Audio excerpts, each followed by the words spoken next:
शादी के बाद विदाई का समय था। अंजलि अपनी मां से मिलने के बाद अपने पिता से लिपट कर रो रही थी और वहां मौजूद सभी लोगों की भी आंखों में आंसू थे। उस समय अंजलि ने घूंघट निकाला हुआ था और अब उसका विदा होकर ससुराल जाने का समय हो गया था। तो जैसे ही अंजलि रोती हुई कार में बैठने लगी, तभी उसकी छोटी बहन रोती हुई उससे दोबारा लिपटकर रोने लगी। तभी गाड़ी के पास खड़े अंजलि के पति राजीव से उसका दोस्त विवेक कहता है, अरे यार राजीव, यहाँ से घर पहुँचते ही सबसे पहले होटल महाराजा पहुँचकर एक बढ़िया सा खाना खाएंगे, क्योंकि यहाँ तेरे ससुराल में तो एकदम घटिया खाना था। ऐसा खाना तो हमारे यहाँ कुत्तों को भी नहीं खिलाते। तभी साथ ही खड़े राजीव के छोटे भाई ने भी कहा, हाँ यार, यहाँ का खाना तो एकदम बकवास था और रसमलाई में तो रस ही नहीं था। ये कहते हुए वो तीनों ज़ोर ज़ोर से हंस रहे थे। तभी अंजलि के पति राजीव ने भी अपनी ससुराल वालों की मजाक उड़ाते हुए कहा कि हाँ यार, मैंने भी मजबूरी में ही यहाँ का खाना खा लिया, वरना मैं तो ऐसे खाने को हाथ भी नहीं लगाता। और अब पक्का हम तीनों घर पहुँचते ही होटल महाराजा का खाना खाएंगे।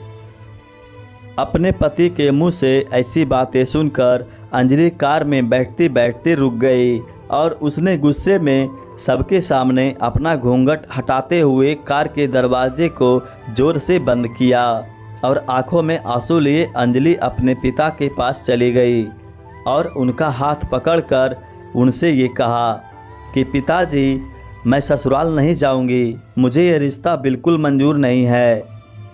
ये बात अंजलि ने इतनी ज़ोर से कहा कि सब लोग उसकी बात सुनकर हक्के बक्के रह गए।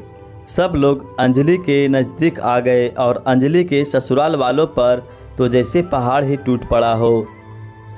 वजह क्या थी ये किसी को समझ नहीं आ रहा था। तभी अंजलि के ससुर राधे श्याम जी ने आगे बढ़कर अंजलि से पूछा कि अंजलि बेटी, क्या बात है, तुम अचानक ही शादी होने के बाद अपनी विदाई होने के समय यूँ शादी को नामंजूर कर रही हो। तभी अंजलि कुछ देर चुप रहने के बाद अपनी आंखों में आंसू लिए अपने ससुर से बोलती है कि बाबूजी, आपको पता है, मेरे पापा ने अपने सभी सपनों को मारकर हम सभी बहनों को इतना पढ़ाया लिखाया और काबिल बनाया, और आप जानते हैं कि एक बाप के लिए उसकी बेटी क्या मायने रखती है। वैसे आप और आपका बेटा कभी नहीं जान सकते, क्योंकि बाबूजी, आपके घर में तो कोई बेटी ही नहीं है। और आप जानते हैं, मेरी शादी में आने वाले बारातियों के लिए खाने पीने की एक भी कमी ना रह जाए, इसलिए मेरे पिताजी पिछले 3 महीनों से रात को 3 से 4 बजे तक जाग कर मेरी माँ के साथ ये योजना बनाते थे कि रसोइया कौन होगा और खाने में बारातियों के लिए किस किस तरह का खाना बनवाना है और बारातियों को कहाँ बिठाना है, ताकि कहीं किसी को बुरा ना लग जाए।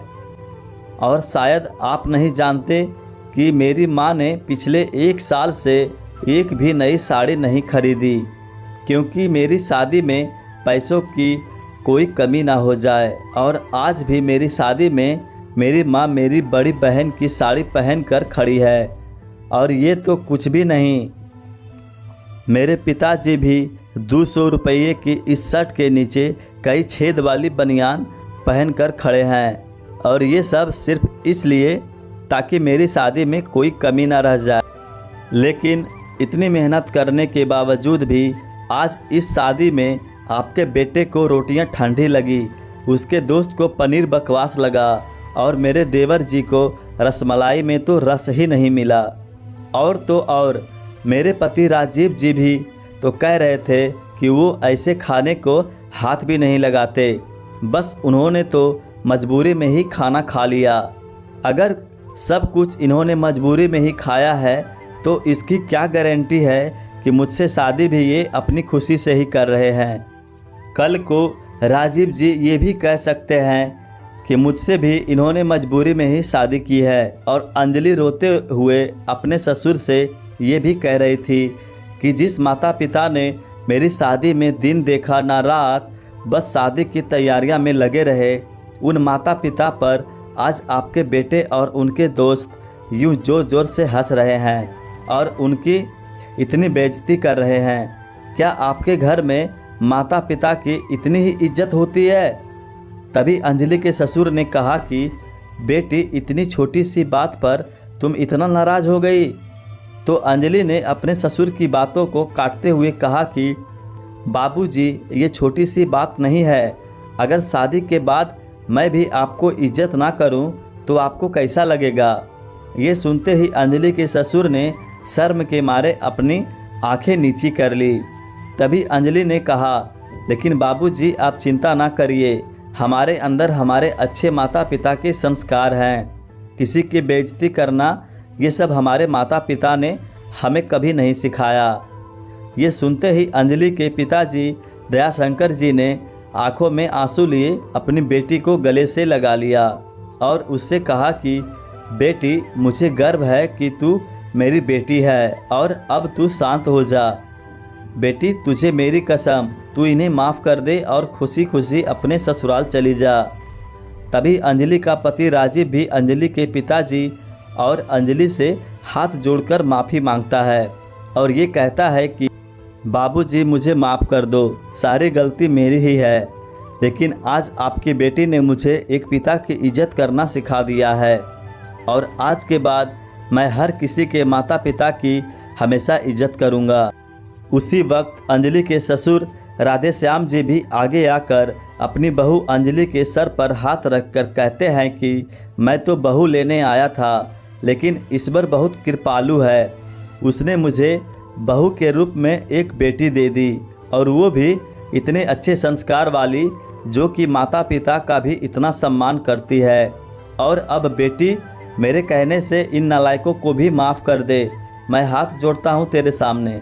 तभी अंजलि अपने ससुर जी के दोनों हाथ को पकड़ लेती हैं और कहती हैं कि नहीं बाबूजी, आप मेरे पिता के समान हैं, कृपया आप मेरे सामने हाथ मत जोड़िए। तभी अंजलि के पिताजी दयाशंकर जी भी कहते हैं कि समधी जी, आप मेरी बेटी के सामने हाथ जोड़कर कृपया हमें शर्मिंदा मत कीजिए।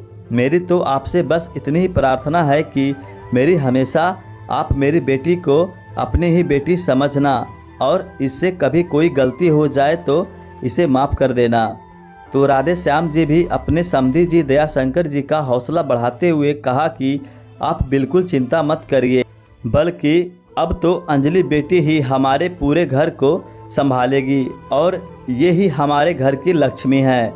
ये सुनकर अंजलि के पिताजी बहुत खुश हो जाते हैं और अपनी बेटी को खुशी खुशी विदा कर देते हैं और अंजलि अब राजी खुशी अपने ससुराल रवाना हो गई थी और अपने पीछे छोड़ गई आंसुओं से भींगी हुई अपनी माँ और पिताजी की आंखें और अपने पिता का वह आंगन जिसमें कल तक वह खूब हंसती खेलती थी। आज से इस आंगन की चिड़ियाँ उड़ गई थी किसी दूर प्रदेश में। तो दोस्तों, बेटी माँ बाप का अभिमान व अनमोल धन होता है। अपनी छाती पर पत्थर रख कर अपनी प्यारी बेटी और अपने जिगर के टुकड़ों को उसकी शादी करके उसे विदा करते हैं।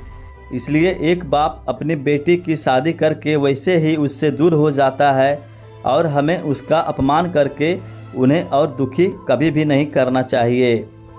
आपको कहानी कैसी लगी हमें ज़रूर बताइएगा और चैनल पर पहली बार आए हैं तो हमारे चैनल को ज़रूर सब्सक्राइब कीजिएगा। धन्यवाद।